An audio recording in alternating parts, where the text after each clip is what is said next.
सुप्रभात प्यारे बच्चों।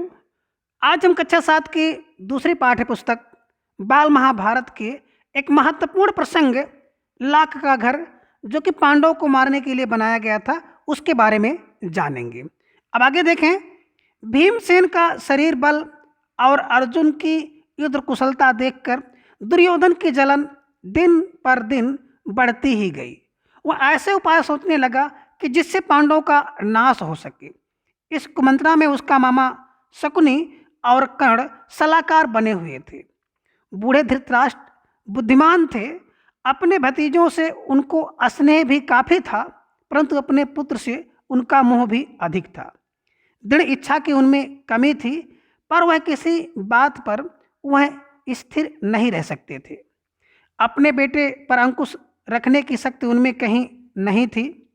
इस कारण यह जानते हुए भी कि दुर्योधन कुराह पर चल रहा है, उन्होंने उसका ही साथ दिया। इधर पांडवों की लोकप्रियता दिनों दिन बढ़ती जा रही थी। चौराहों और सभा समाजों में लोग कहते कि राजगद्दी पर बैठने के योग्य तो युधिष्ठिर ही हैं। वे कहते थे धृतराष्ट्र तो जन्म से अंधे थे, इस कारण उनके छोटे भाई पांडु ही सिंहासन पर बैठे थे। उनकी अकाल मृत्यु हो जाने और पांडवों के बालक होने के कारण कुछ समय के लिए धृतराष्ट्र ने राजकाज संभाला था। अब युधिष्ठिर बड़े हो गए हैं, तो फिर आगे धृतराष्ट्र को राज अपने ही अधीन रखने का क्या अधिकार है। पितामह भीष्म का तो कर्तव्य है कि वह धृतराष्ट्र से राज का भार युधिष्ठिर को दिला दें। युधिष्ठिर ही सारी प्रजा के साथ न्यायपूर्वक व्यवहार कर सकेंगे। ज्यों ज्यों पांडवों की यह लोकप्रियता दिखाई देती थी, ईर्ष्या से वह और अधिक कुढ़ने लगता था। एक दिन धृतराष्ट्र को अकेले में पाकर दुर्योधन बोला, पिताजी पूर्वासी तरह तरह की बातें करते हैं। जन्म से दिखाई ना देने के कारण आप बड़े होते हुए भी राज से वंचित ही रह गए। राज सत्ता आपके छोटे भाई के हाथ में चली गई। अब यदि युधिष्ठिर को राजा बना दिया गया तो फिर पीढ़ियों तक हम राज्य की आशा नहीं कर सकेंगे। पिताजी, हमसे तो यह अपमान ना सहा जाएगा। यह सुनकर धृतराष्ट्र सोच में पड़ गए। बोले, बेटा तुम्हारा कहना ठीक है, लेकिन युधिष्ठिर के विरुद्ध कुछ करना भी तो कठिन है।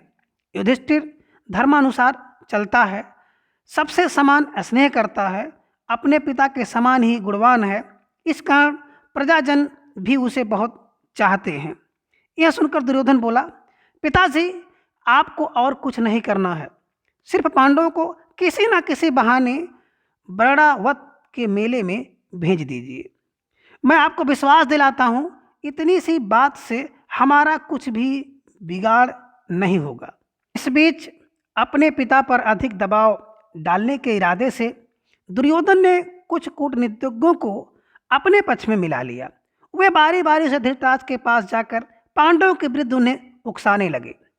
इनमें कर्णिक नाम का एक ब्राह्मण मुख्य था, जो शकुनी का मंत्री था। उसने धृतराष्ट्र को राजनीतिक चालों का भेद बताते हुए अनेक उदाहरणों एवं प्रमाणों से अपनी दलीलों की पुष्टि की। अंत में बोला, राजन, जो ऐश्वर्यवान है वही संसार में श्रेष्ठ माना जाता है। यह बात ठीक है कि पांडव आपके भतीजे हैं, परंतु वे बड़े शक्ति संपन्न भी हैं। इस कारण अभी से चौकन्ने हो जाइए। आप पांडव पुत्रों से अपनी रक्षा कर लीजिए, वरना पीछे पछताइएगा। कर्णिक की बातों पर धृतराष्ट्र विचार कर रहे थे कि दुर्योधन ने आकर कहा, पिताजी आप अगर किसी तरह पांडवों को समझाकर बरड़ावत भेज दें तो नगर और राज्य पर हमारा शासन पक्का हो जाएगा। फिर पांडव बड़ी खुशी से लौट सकते हैं और हमें उनसे कोई खतरा नहीं रहेगा। दुर्योधन और उसके साथी धृतराष्ट्र को दिन रात इसी तरह पांडवों के विरुद्ध कुछ ना कुछ कहते सुनाते रहते और उन पर अपना दबाव डालते रहते थे। आखिर धृतराष्ट्र कमजोर पड़ गए और उनको लाचार होकर अपने बेटे की सलाह माननी पड़ी। दुर्योधन के पृष्ठपोषक ने बरड़ावत की सुंदरता और खूबियों के बारे में पांडवों को बहुत ललचाया। कहा कि बरड़ावत में एक भारी मेला होने वाला है, जिसकी शोभा देखते ही बनेगी। उनकी बातें सुन सुनकर खुद पांडवों को भी वैरावत जाने की उत्सुकता हुई, यहाँ तक कि उन्होंने स्वयं आकर धृतराष्ट्र से वहाँ जाने की अनुमति मांगी। धृतराष्ट्र की अनुमति पाकर पांडव बड़े खुश हुए और भीष्म आदि से विदा लेकर माता कुंती के साथ वैरावत के लिए रवाना हो गए। पांडवों के चले जाने की खबर पाकर दुर्योधन की खुशी की सीमा ना रही। वह अपने दोनों साथियों कर्ण एवं शकुन के साथ बैठकर पांडवों तथा कुंती का काम तमाम करने का उपाय सोचने लगा। उसने अपने मंत्री पुरोचन को बुलाकर गुप्त रूप से सलाह दी और एक योजना बनाई। पुरोचन ने यह सारा काम पूर्ण सफलता के साथ पूरा करने का वचन दिया और तुरंत वैरावत के लिए रवाना हो गया। एक शीघ्रगामी रथ पर बैठकर पुरोचन पांडवों से बहुत पहले वैरावत जा पहुंचा।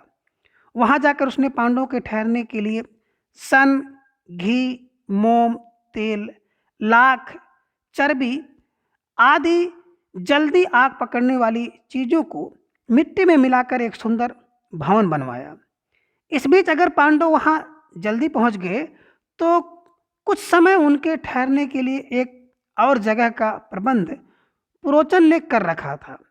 दुर्योधन की योजना यह थी कि कुछ दिनों तक पांडवों को लाख के भवन में आराम से रहने दिया जाए और जब वो पूर्ण रूप से निःशंक हो जाएं, तब रात में भवन में आग लगा दी जाए, जिससे पांडव तो जलकर भस्म हो जाएं और कौरव पर भी कोई दोष ना लगा सके। तो आज की इस वीडियो में बस इतना। अगले वीडियो में हम लोग इसके अगले भाग को जानेंगे। धन्यवाद।